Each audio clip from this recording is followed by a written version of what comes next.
किया था। इसके दौरान जापान से रासबिहारी बोस ने सुभाष जी को आजाद हिंद फौज के नेतृत्व संभालने के लिए बुलाया। उनकी नारों में जोश था, खूनों में उबाल था, वो जहाँ जहाँ जाते कारवा बनाते। 23 जनवरी साल 1897 को सुभाष चंद्र की जन्म उड़ीसा की कटक नगर में हुआ था। वो भारत में स्वतंत्रता संग्राम के महानायक रहे।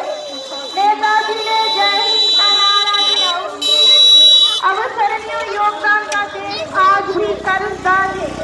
तुम मुझे खून दो, मैं तुम्हें आजादी दूंगा। नारा देने वाले नेताजी का भारत की आजादी में महत्वपूर्ण योगदान रहे। কারারুদ্ধ করা হলো সুভাষকে। সুভাষ চন্দ্র বসুর জনপ্রিয়তা দেশের আনাচে কানাচে ছড়িয়ে পড়ল। দেশের জনগণ কর্তৃক হরিপুরা মহাসভায় ও ত্রিপুরী মহাসভাতে তিনি সভাপতি নির্বাচিত হলেন। তাতে একেবারে মন ধরল না অদম্য সুভাষে।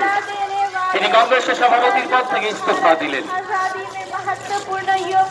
তিনি দেশের যুব সম্প্রদায়কে উজ্জীবিত করতে এবং তাদেরকে ইংরেজ বিরোধী আন্দোলনে সামিল করার জন্য প্রতিষ্ঠা করলেন ফরওয়ার্ড ব্লক দল।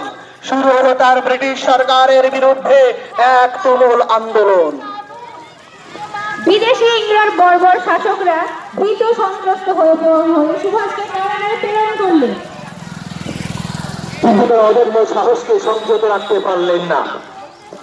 তিনি দেশের যুব সম্প্রদায়কে উজ্জীবিত করতে হুঙ্কার দিলেন, তোমরা আমাকে রক্ত দাও, আমি তোমাদের স্বাধীনতা দেব। ব্রিটিশ সরকার সুভাষচন্দ্র বসুর এই হুঙ্কারে আতঙ্কিত হয়ে পড়লেন এবং 1940 সালের জানুয়ারি মাসে তাকে গৃহবন্দী করা হলো।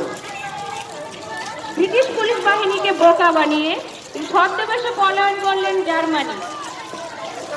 সেখান থেকে ডুবোজাহাজে এসে পৌঁছালেন জাপানে। জাপান থেকে গেলেন সিঙ্গাপুর, সেখানে গঠন করলেন আজাদ হিন্দ সরকার।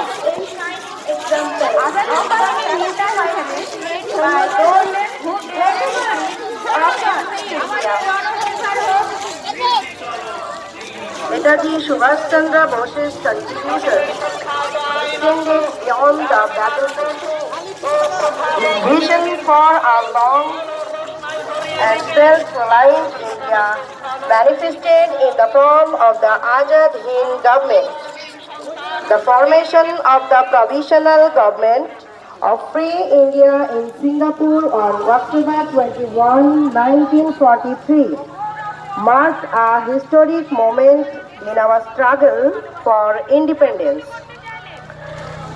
Netaji's emphasis on equality and justice was reflected in the composition of his